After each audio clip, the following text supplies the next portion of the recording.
Super CM sir, super. நல்லா இருக்கு உங்கள் சமூக நீதி. நேற்றைய தினம் அமைச்சர் செங்கோட்டையன் ஒரு மிக முக்கியமான அறிவிப்பை வெளியிடுகிறார். அந்த அறிவிப்பை கேட்ட தமிழ்நாட்டு மக்கள் உண்மையிலே பெரும் அதிர்ச்சிக்குள்ளாகி இருக்கிறார்கள். அது என்ன தெரியுமா? அரசு பள்ளிகளில் படிக்கக்கூடிய நம்முடைய வீட்டு செல்வங்கள் இருக்கிறார்களா, மாணவர்கள் இருக்கிறாங்க இல்லையா, இந்த மாணவர்களுக்கு கழுத்தில் ஒரு ஐடி கார்டு போட்டு விடுவாங்க இல்லையா. அந்த ஐடி கார்டில் அவருடைய பெயர், அதுக்கப்புறம் அவருடைய பிளட் குரூப், அவங்க அம்மா அப்பா பேர், அவர்களுடைய முகவரி நல்லா இருக்குது. இது வரைக்கும் நல்லா இருக்குது. ஆதார் நம்பர் எல்லாமே. அதுக்கப்புறம் ஒன்று சொல்கிறார் செங்கோட்டையன். என்ன அப்படின்னா, அந்த மாணவனோ மாணவியோ என்ன சாதி என்பதையும் அந்த ஐடி கார்டில் குறிப்பிடப்படும் என்கிற ஒரு சமூக புரட்சியை செங்கோட்டையனும் இன்றைக்கு நம்முடைய முதல்வர் விஜயும் சேர்ந்து செயல்படுத்துவதற்கு தயாராகி இருக்கிறார்கள்.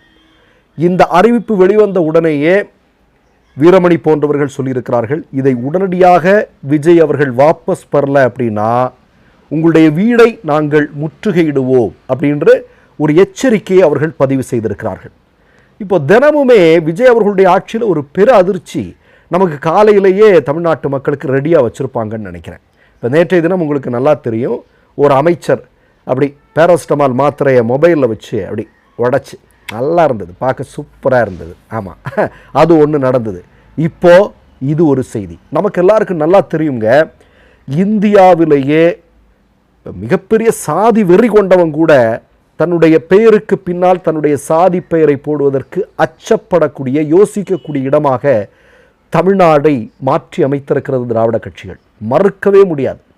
சரியா? பெரியார் காலத்திலிருந்து மு.க. ஸ்டாலின் அவர்களுடைய காலகட்டம் வரையிலும் அதை இல்லாமலாக்குவதற்கு ஒரு மிகப்பெரிய அளவிலான ஒரு பங்களிப்பை இவர்கள் செய்திருக்கிறார்கள்.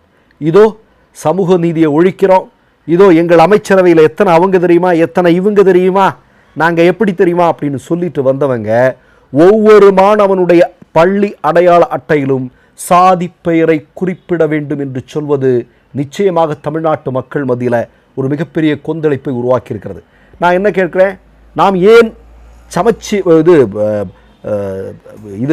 ஒரு ஒரே விதமான சீருடையை நாம் கொண்டு வந்திருக்கிறோம்? எந்த விதத்திலும் பிள்ளைகள் மத்தியில் ஒரு வேறுபாடு இருக்கக்கூடாது என்பது இல்லையா? இப்போ சமச்சீர் கல்வி திட்டம் எதற்காக?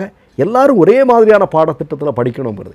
எல்லோரும் ஒரே மாதிரி, மாணவர்கள் மத்தியில் எந்த விதமான பாகுபாடும் உருவாகிவிடக்கூடாது அப்படிங்கிறதுல திராவிட கட்சிகள் மிகப்பெரிய அளவில் ஒரு பங்களிப்பை தமிழ்நாட்டில் செய்திருக்கிறார்கள்.